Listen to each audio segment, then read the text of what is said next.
So you would guess it's definitely bandit number 6. Have in mind, it gives you a random number back based on his internal function, right? So the next one you would pick again is bandit number 6, because your best guess is this is the one which is most positive for you.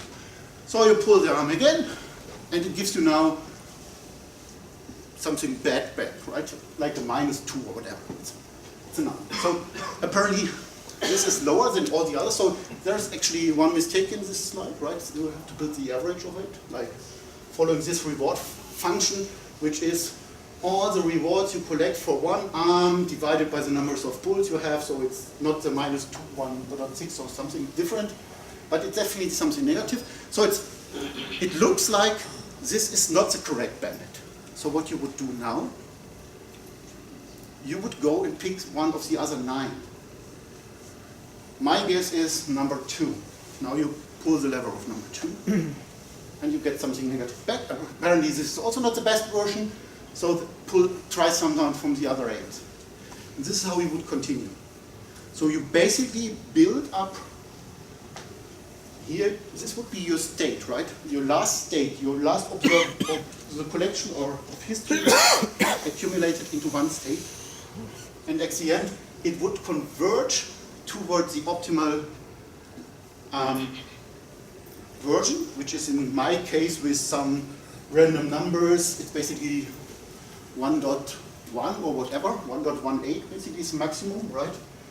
And this would be number 0, 1, 2, 3, which would be the arm number 3. And this array would fill up with all these numbers, and it would converge towards A equals 3, so arm 3.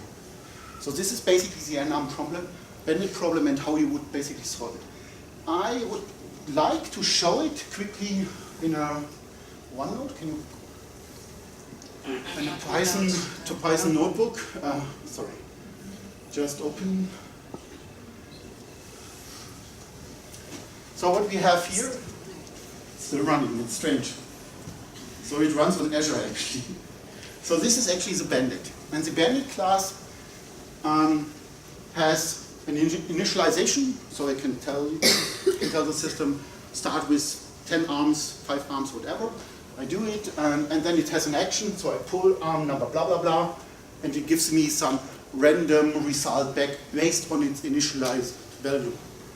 So this would be the initialization of 10 arms and the distribution of it. And then I can start, and then I can just start having a function which is greedy, as I explained before, right? It's still not running, right? Ah, here we go.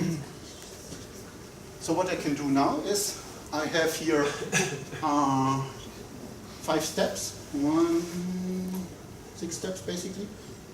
The initial step is 0, so initialize everything with zeros. All bad arms are, or all bandits are equally valid for me, and then I start randomly picking an action. Which one is the first one? Is number 6, and as a reward I get back a -2.7. So I put it on the position for this arm, and since it's not the best one, I pick another one, randomly number 3.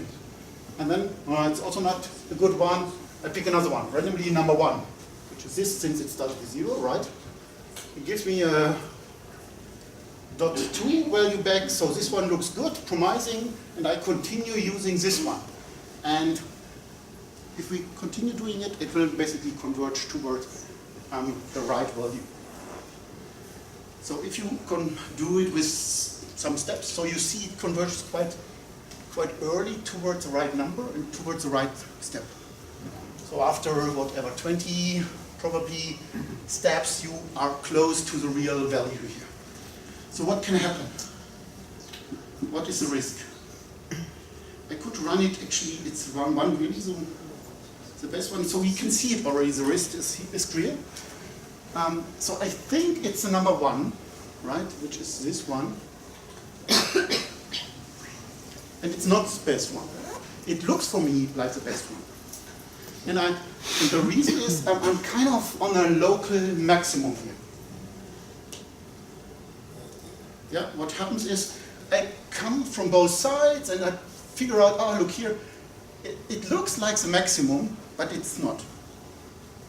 Because there is some maximum outside there. So this is usually a problem we have in other systems, in deep learning and so on and so forth. We try to do some divagation or try to get out of this local thingy, and there's another approach here, which is epsilon green, which basically introduces some randomness in the picking of actions. So when I'm close to something, I have some randomness here with an epsilon, and if it's lower or upper this epsilon, I pick randomly something different. Let's try, instead of the 1, let's try if the 6 is not better. And then by accident, basically, I'm able to find something which is better. If not, then I fall back to the 1, right? So you introduce just this epsilon here, and you can see if you do this, you basically figure out that at some point, probably a bit later, but here we are basically close to a local minimum with a small epsilon, and with a slightly bigger epsilon, we converge later, but we are getting to the real maximum. Hopefully to the real maximum. We can never be sure, but it's basically going. So why is this? Can you switch back to the slides? So this is basically something which we can find as an approach very often. For example, we have one service, well, there's some marketing here, which is called custom decision service. So this service uses the embedded solution for finding, for example, the right web pages for people, or to find the right content for web searches. I basically click on something and oh, this is great. Oh, this is great. And by accident, it gives me also something else. Like I'm searching for, I will never search for cats because I hate cats. But let's assume I search for cats, it gives me cats, or I search for jaguar. It's probably a better example. Yeah. So it gives me a car or an animal, right? So I have both, and I pick the car. Yeah, you see. So this is I'm actually the bandit. My preference is the car and not the animal.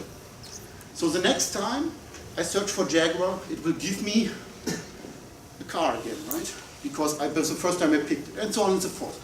And during the lifetime, it will randomly give me an animal, just to check if my preference is still the car and not the animal, right? Or I have switched my mind. Now I don't know, whatever. I like nature by accident.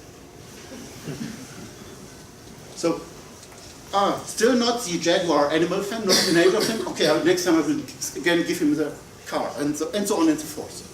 So this is actually what is behind how you can use the unbounded solution in a real world. Olivia was talking about the bots. So bots are super popular at the moment, right? At least we have a lot of customers who would like to have these super smart bots. There are not that many super smart bots. Right? A lot of these bots are scripted. But let's assume you have a bot which is giving you as a support bot. So someone is calling, hey, I would like to activate Office 365. And then the bot would ask you something. Ideally, it would ask you which kind of system do you have. But if it asks you something weird, like, do you like to use Skype? And then you would reply, no, I'm looking to activate Office 365. So implicit, you would say, this was definitely the wrong answer. And this is how your bot can learn, right? To find the real correct answer. And basically, without knowing actually where to go, you learn continuously and you converge towards the correct answer. Okay, I skipped this one. So there's a lot of mathematical background to find the best and to optimize things and so on and so forth. So I skip a bit of these things, and I also skip this one. So this is basically the classical, besides the arm-bandit problem, how to get out of a maze is the other hello world in reinforcement learning. And here it just highlights the difference between policy and value-based. We haven't talked about values right now. So basically, but on top is the right one we should look at, because on each position in the maze, The policy tells the robot where to go next. That's all. This is basically what is shown here. For the values, you try to give your whole the whole maze kind of values, and you do the optimization by calculating different formulas. Another quick example. When do I have to stop? In an hour. In an hour.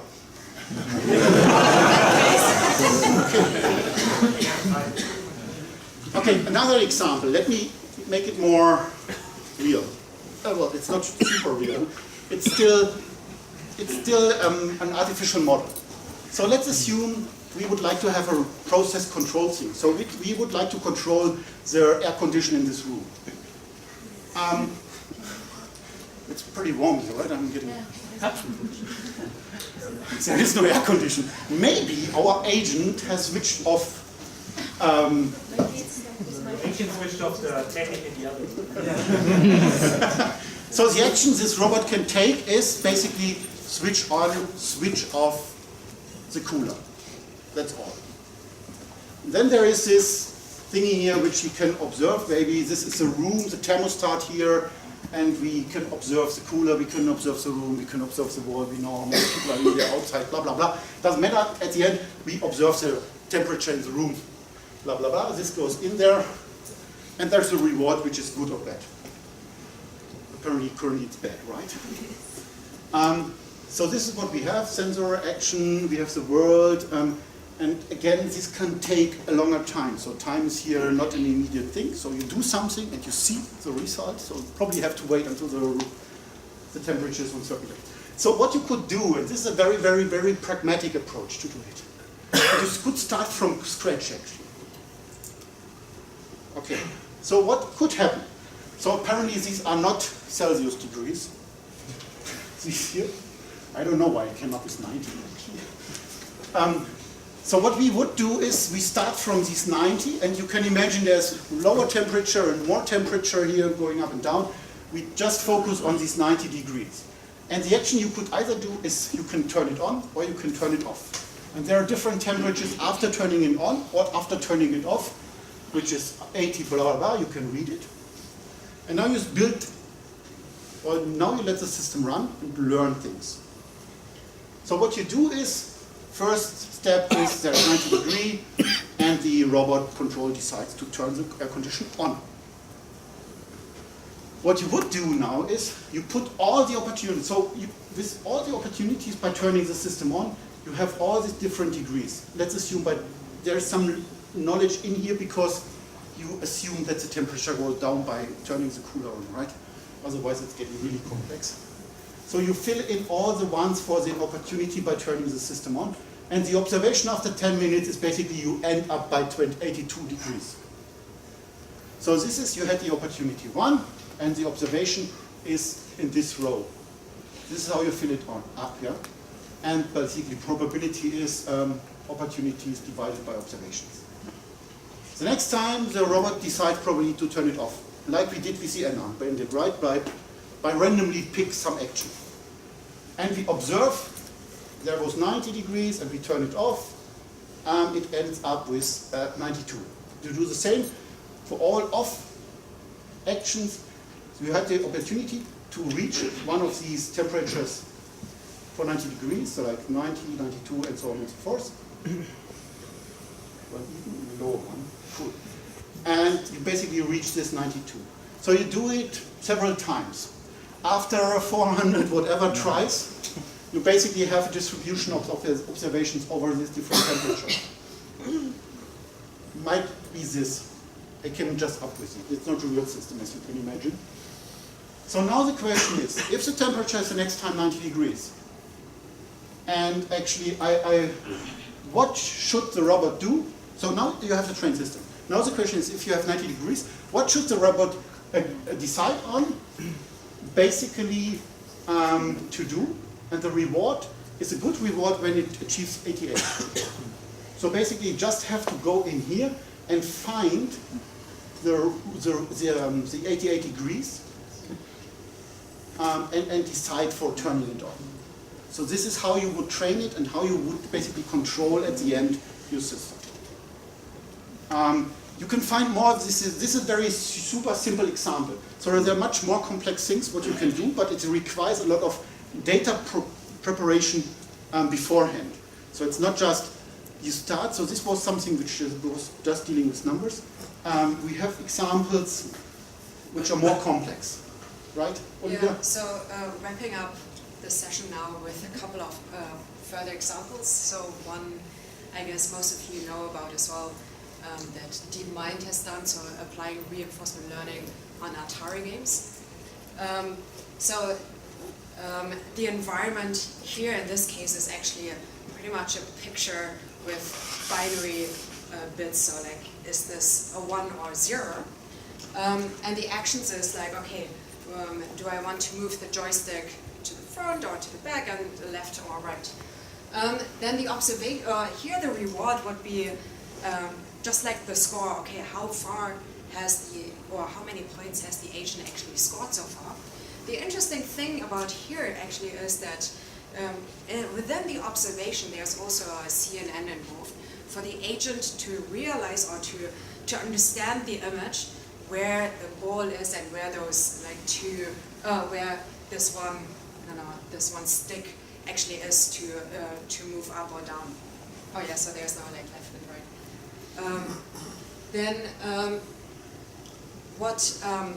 There's another project or with a Microsoft research. So who knows Minecraft? Let's start this way first. Who doesn't know? Who has heard anything about? Nothing. I mean, nothing. No clue about Minecraft. So usually at this point I say you're just too old. Sorry, this is not nice. Today I would not say it. So actually my kids love Minecraft.